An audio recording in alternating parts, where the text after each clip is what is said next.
नमस्कार दोस्तों, आप सभी का स्वागत है हमारे YouTube चैनल पर। आज का हमारा टॉपिक है मॉडल्स। एमपीएसआई में अक्सर मॉडल्स पर 2 या 3 प्रश्न पूछे आते हैं और आज के इस वीडियो के माध्यम से हम कोशिश करेंगे कुछ मॉडल को समझने की। तो दोस्तों, मॉडल्स होता क्या है?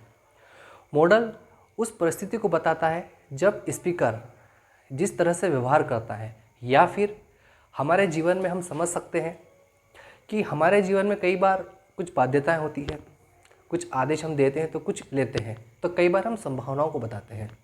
तो मॉडल उसी का ही एक रूप होता है। मॉडल में अलग अलग परिस्थिति के लिए अलग अलग तरह के मॉडल्स होते हैं, जिसमें से सबसे पहला होता है दोस्तों केन। केन का अर्थ क्या होता है? सामान्य तरीके से हम समझ सकते हैं, केन का अर्थ होता है सकता है, सकती है और सकते हैं। अब सर, ये समझने वाली बात है कि ये सकता है, सकती है, सकते हैं, ये ता है, ती है, ते है। आप इसे आइडेंटिफाई बिल्कुल भी ना करें। हम अभी टेंस के बारे में नहीं पढ़ रहे हैं। आपको पूरा शब्द याद रखना पड़ेगा, सकता है, सकती है और सकते हैं। अब हमें ये समझना होगा कि इंग्लिश में जितने भी सेंटेंसेस होते हैं वो सिर्फ 6 प्रकार के होते हैं। अगर हम सबसे पहला टाइप उठाकर देखते हैं तो इंग्लिश में सारे सेंटेंस सिर्फ 6 पैटर्न पर बनते हैं, जिसमें से पहला पैटर्न आज हम पढ़ रहे हैं। सबसे पहला है सब्जेक्ट, मॉडल, वर्ब और ऑब्जेक्ट। इसे हम अफर्मेटिव के नाम से भी जानते हैं। तो दोस्तों, हम बात कर रहे थे केन के बारे में। केन पर 3 तरह की परिस्थितियाँ उत्पन्न होती हैं।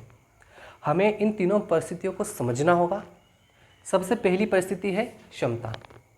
अगर मान लीजिए कि आप किसी कार्य को कर सकते हैं या फिर आप में किसी कार्य को करने की योग्यता है, अर्थात शारीरिक क्षमता या फिर मानसिक क्षमता को अगर आप बताना चाहते हो, तो उस स्थान पर हम कैन का यूज़ करते हैं।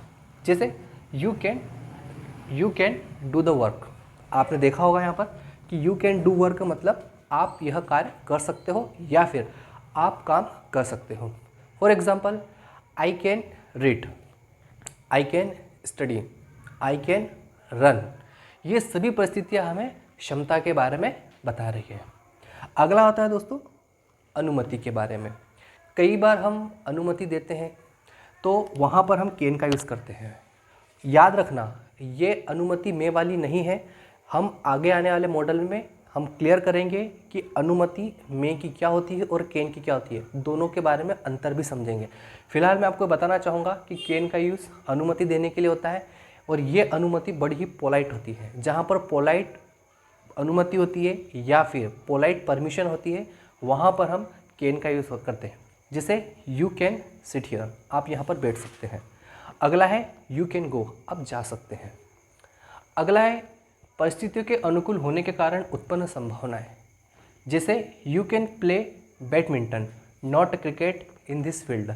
यहाँ पर हम देखें, यहाँ पर जो वक्ता है यह कहना चाह रहा है कि आप यहाँ पर बैडमिंटन खेल सकते, क्रिकेट नहीं खेल सकते हो।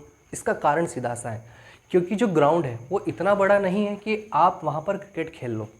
ठीक है, तो मैं उम्मीद करता हूँ कि आपको कैन क्लियर होगा। धन्यवाद। अगला हमारा टॉपिक है कुड और विल बी एबल टू। जैसा कि हमने पहले पढ़ा था कैन के बारे में, जो प्रेजेंट कंडीशन को बताता है। कमल एक बार रिटेक कर दे यार फिर से, है ना। नमस्कार दोस्तों, आज का हमारा टॉपिक है कुड और विल बी एबल टू।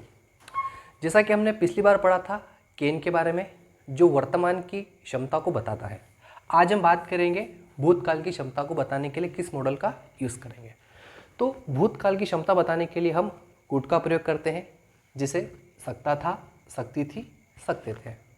हमारे जीवन में कई बार ऐसा होता है कि कहीं हम जा सकते थे लेकिन जा नहीं पाए, तो वहाँ पर हम कुड का यूज़ कर सकते हैं। जैसे यू कुड डू, आप कर सकते थे। अगला है यू कुड गो, आप जा सकते थे। हम कई बार कहते हैं कि आप पढ़ सकते थे, यू कुड स्टडी। तो इससे तो ये बात समझ में आ जाती है कि हमारे जीवन में अगर ऐसी परिस्थिति उत्पन्न होती है कि जो काम हम भूतकाल में कर सकते थे वो हमने नहीं किया और वर्तमान में हम उसका जिक्र कर रहे होते हैं, तो वहाँ पर हम कुड का यूज़ कर सकते हैं। अगला होता है विनम्र निवेदन के लिए। कई बार हम हमारे टीचर से या फिर हमारे दोस्तों से या फिर अपने बड़ों से हम कई बार विनम्र निवेदन करते हैं, तो वहाँ पर हम कुड का यूज़ कर सकते हैं। अर्थात पोलाइट रिक्वेस्ट के लिए हम कुड का यूज़ करते हैं, जैसे could you please help me. ये जो सेंटेंस है बोलने में बहुत ही अच्छा होता है, आप कुड का ये दोनों यूज़ कर सकते हैं। अगला आता है दोस्तों will be able to. Will be able to जो है ये भविष्य की क्षमता के बारे में हमें बताता है, अर्थात ऐसी क्षमता जो हम भविष्य में कर सकेंगे, जैसे you will be able to do, आप यह कार्य कर सकेंगे या फिर आप कर सकेंगे। अगला है I will be able to study, मैं पढ़ सकूँगा, मैं मोबाइल खरीद सकूँगा, I will be able to purchase mobile.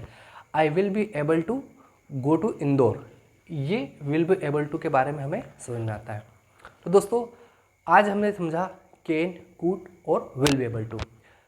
Can का अर्थ होता है सकता है, सकती है, सकते हैं, जिसका यूज़ होता है प्रेजेंट की एबिलिटी को बताने के लिए करते हैं। अगला होता है कुड जो कि पास्ट की एबिलिटी को बताता है, और अगला है विल बी एबल टू जो कि फ्यूचर की एबिलिटी को हमें बताता है। स्पोकन में इनका बहुत ज़्यादा यूज़ होता है। अगर हम एग्ज़ाम ओरिएंटेड समझें तो एग्ज़ाम में इन तीनों का यूज़ भरपूर हमें देखने को मिलता है।